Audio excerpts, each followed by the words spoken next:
नमस्ते दोस्तों, स्वागत है आपका मेरे चैनल पे जहां हम बात करेंगे फाइनेंस ट्रेडिंग और निवेश के बारे में। आज की इस वीडियो में हम जानेंगे ऑप्शन ट्रेडिंग में पोजीशन साइजिंग और रिस्क रिवॉर्ड क्या है इसके बारे में। ये दोनों ही कॉन्सेप्ट आपको एक सफल ट्रेडर बनने में मदद करेंगे। तो चलिए बिना देरी किए शुरू करते हैं। अब हम बात करेंगे रिस्क रिवॉर्ड रेशियो के बारे में। रिस्क रिवॉर्ड रेशियो यह बताता है कि आप एक ट्रेड में कितना रिस्क ले रहे हो और उसके बदले आपको कितना रिटर्न मिल रहा है।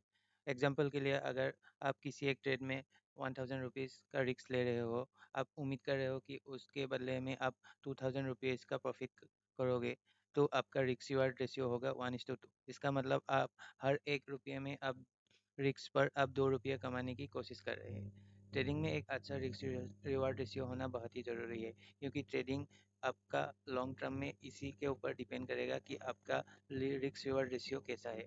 अगर आपका रिस्क रिवार्ड रेशियो अच्छा नहीं है तो आप एक कभी भी अच्छा और प्रोफेशनल ट्रेडर नहीं बन सकते हो, और आप लॉन्ग टर्म में कभी प्रॉफिटेबल नहीं बन सकते हो, क्योंकि रिस्क रिवार्ड रेशियो ही आपको एक लॉन्ग टर्म में प्रॉफिटेबल बनाएगा। क्योंकि ट्रेडिंग एक प्रोबेबिलिटी का गेम है। अगर आपने 50% प्रोबेबिलिटी है कि आप उस ट्रेड में प्रॉफिटेबल हो, और 50% प्रॉफिटेबल हो और 50% लॉस कर रहे हो, तो आपके पास अगर रिस्क रिवार्ड रेशियो अच्छा नहीं होगा तो आप प्रॉफिटेबल नहीं हो सकते।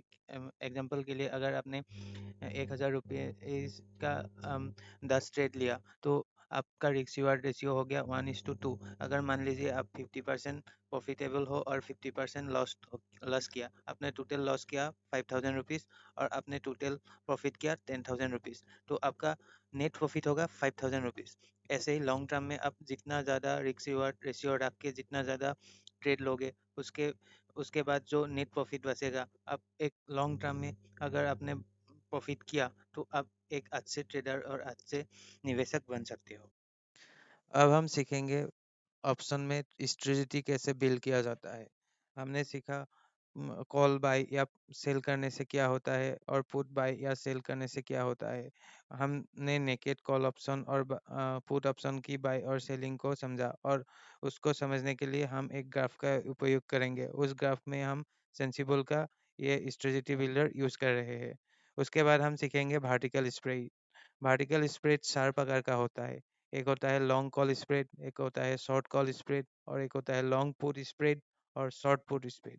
इन 4 प्रकार के स्प्रेड से लेके आप एक स्ट्रेटजी बिल्ड किया जा सकता है, और इनका उपयोग कैसे करते हैं और ये कैसे कैसे बनाया जा सकता है, उसको सीखने के लिए हम सेंसिबल का ये ऑप्शन स्ट्रेटजी बिल्डर यूज कर रहे हैं।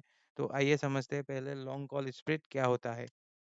जब आप पोजीशन साइजिंग और रिस्क रिवर्स का सही उपयोग करते हैं, तो आप ट्रेडिंग स्ट्रेटेजी भी और मजबूत हो जाता है।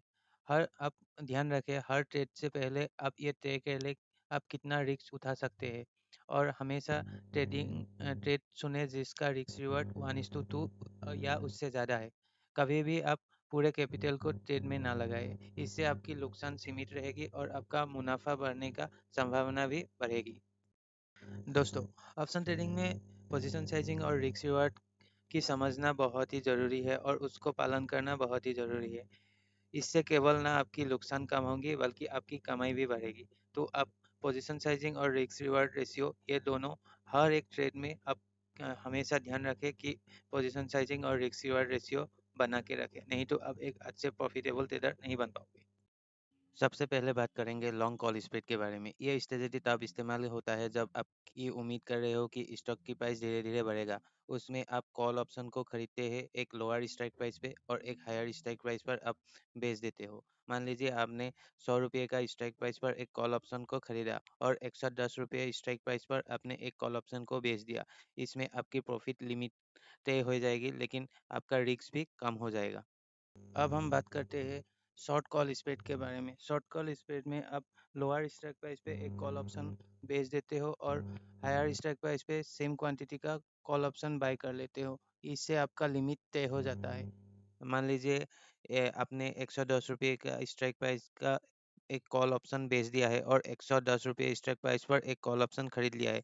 इसमें आपको प्रीमियम तो मिलता है, लेकिन अगर स्टॉक का प्राइस बढ़ गया तो रिस्क भी लिमिटेड हो जाता है। तीसरी स्ट्रेटजी है लॉन्ग पुट स्प्रेड। अगर आपको लगता है कि स्टॉक का प्राइस गिरने वाला है, तो ये स्ट्रेटजी सही हो सकता है। इसमें आप एक हायर स्ट्राइक प्राइस पर पुट ऑप्शन खरीद लेते हो और एक लोअर स्ट्राइक प्राइस पर आप पुट ऑप्शन बेच देते हो। मान लीजिए आपने 100 रुपये का स्ट्राइक प्राइस पर एक कॉल ऑप्शन खरीदा है और 90 रुपीज़ स्ट्राइक प्राइस पर एक पुट ऑप्शन बेचा है। इसमें अगर स्टॉक का प्राइस गिरता है तो आपको फ़ायदा होता है, लेकिन रिस्क भी आपका लिमिटेड होता है। ये स्ट्रेटजी तब अपनाया जाता है जब आपका मार्केट बेयरिश हो और आप मिनिमम रिस्क लेने की मूड में हो। आखिर में शॉर्ट पुट स्प्रेड की बात करते हैं। यह स्ट्रेटजी तब अपनाया जाता है जब आपको लगता है कि स्टॉक प्राइस धीरे धीरे बढ़ने लगेगा। उसमें आप एक लोअर स्ट्राइक प्राइस पर पुट ऑप्शन बेच देते हो और एक हायर स्ट्राइक प्राइस पर आप पुट ऑप्शन खरीद लेते हो। उदाहरण के लिए आपने एक 90 रुपीज़ का स्ट्राइक प्राइस पर एक पुट ऑप्शन बेच दिया और 100 रुपये का स्ट्राइक प्राइस पर आपने एक पुट ऑप्शन खरीदा। इसमें आपको प्रीमियम मिलता है और आपकी रिस्क भी लिमिटेड हो जाता है। दोस्तों, ये सार मेन ऑप्शन स्ट्रेटजी आपको सीखना बहुत ज़रूरी है। अगर आपको यह वीडियो पसंद आया तो एक लाइक और शेयर कर दीजिए। हम अगले पार्ट में ऑप्शन स्ट्रेटजी का और इंडिकेटर का एक नया वीडियो लाने वाले हैं। तब तक के लिए बाय बाय।